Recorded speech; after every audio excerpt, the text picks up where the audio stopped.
Hey guys, what's going on? It's Alan here, and today we're going to be taking you through the AMD gaming app, also known as AMD DVR, which is an equivalent of Shadowplay. So we'll be taking you through the main features that it offers, how it does this, and does it compare to Shadowplay, and also giving a quick demonstration of it in action just to prove that it does what it's supposed to do.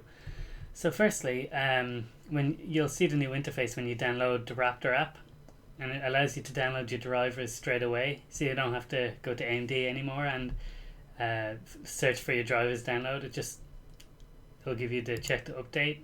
Of course, I'm already up to date, but it gives you that. Now, if you have a compatible graphics card, you'll have this option here, which will be off.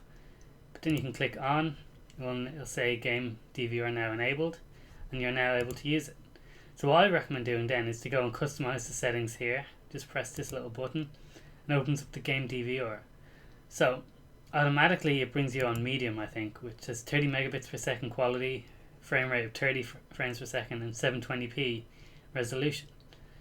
Now I usually put it on custom, and I record at 10 megabits per second, but you can go all the way up to 50, I think it is 50 megabits per second, but that'd give you a massive file size. Look, 1080p 60 fps, and you get 375 megabits per second.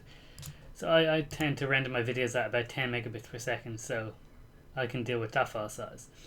And I record at 60 frames per second, but you have a choice between 15, 30 and 60. Why you'd want to record at 15, I do not know. Minimum would be 30, and 60 then is there too. And then of course resolutions you only get 480p, which is standard definition, 720p and 1080p. You might as well go for 1080p. So recording with this doesn't give you any frame loss, and we'll see that now in a second. Also, I recommend this. This is the DVR function, whereas if you're not recording and you play through a game and then you hit your save replay, it will record a certain portion of that game, however long you set, which is this here. So if I set this for like 10 minutes, which is 600 seconds, then if I pressed F8 in the middle of a game, it would record the past 10 minutes. But the problem with this is when you enable the setting, it kind of causes you to lag in game and lose frames per second, and I think it's a bit buggy. So really just disable it for the moment, and you can just manually record. There's no frame loss anyway, so just record all your gameplays and delete the ones that aren't good. So that's that touched on. Now the controls that start here are kind of weird, so you want to customize them. Just click on them and press your key binding that you want.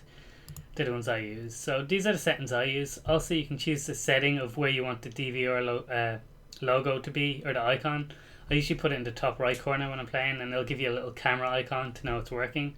So then when you press your record key, it will just start saying record in the top right corner, which is pretty handy, because I always have my frames per second displayed in the left hand corner, so they're not on top of each other. Also, some people say you can't display frames per second with this, but you actually can. If you click on games, or if you click, there's on one of these options here, hotkeys it might be. Look, see, changed FPS display and display FPS. So I have it as F9. So when I press F9, it will show the frames per second. But I prefer to just run fraps anyway. It's just easier. But you can do that if you want. So you can change them, of course. I've just changed that because that's the only one I use. So that's the game DVR function mainly. That's everything that comes with that. It also gives you the option to broadcast using Twitch. Now you can't use both at the same time, so you can't record manually your gameplay and stream to Twitch. So just bear that in mind.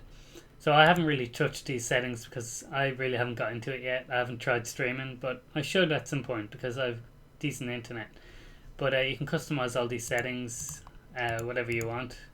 I will point out though, for the game recorder, you don't have the option to add microphone input as of now, as I'm recording this. So just bear that in mind. You can just record the game sound.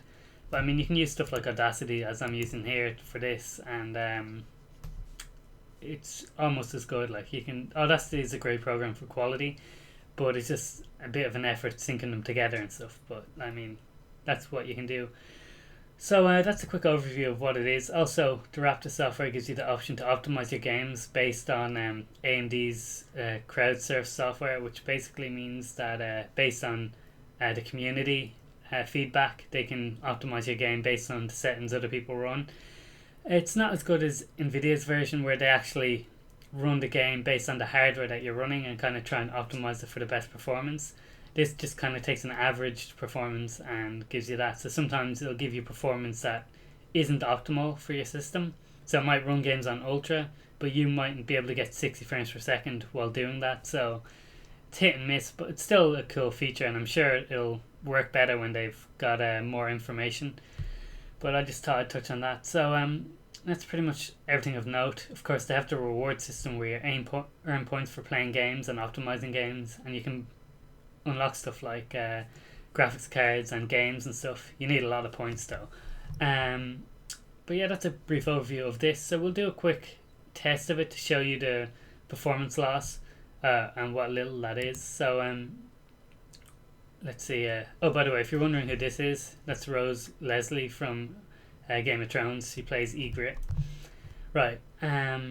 So let's go test out a game. I have it open here. I have Fraps open, so we'll be able to see the frames per second. So we'll try Borderlands 2, and we'll see how we get on.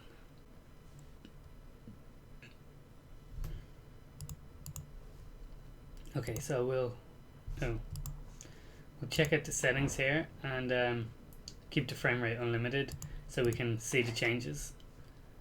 And let's get into it. So you can see in the top right hand corner there's the icon for the DVR. So that's it when it's just in standby mode. And then up here we see the frames per second. There's the icon. So let's go jump into a game.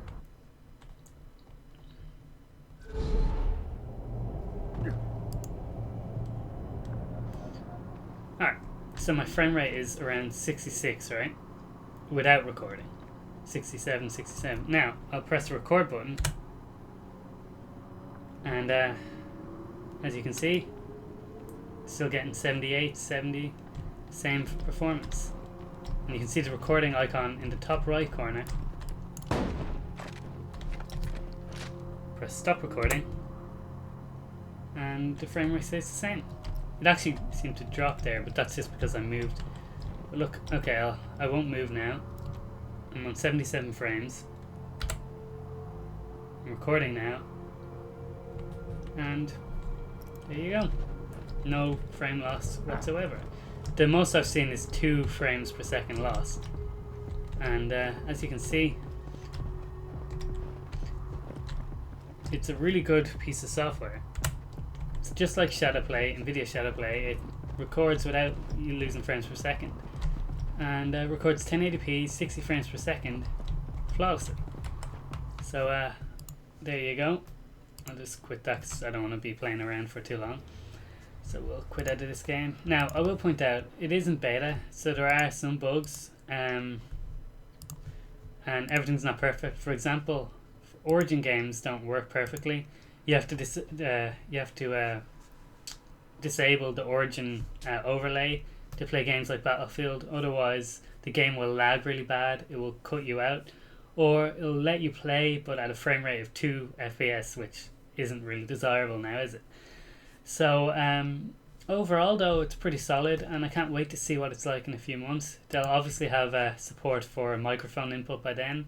They're also working on support for Crossfire, so if you guys have Crossfire configurations, it will work with that eventually, but at the moment it currently doesn't. But I'm just so glad AMD finally came out with something like this. It's past time. Like it's been so long. Nvidia Shadowplay has been out for, has it been 2 years now? Definitely 1 year anyway, but I think it's been nearly 2 at this point. So they of course have it pretty much down to a T, but even so, it's great to see AMD finally answer, because I would have considered getting an Nvidia card before this, but now that we have this, there's no reason to. So that's just my quick overview of the app. Hopefully that is helpful.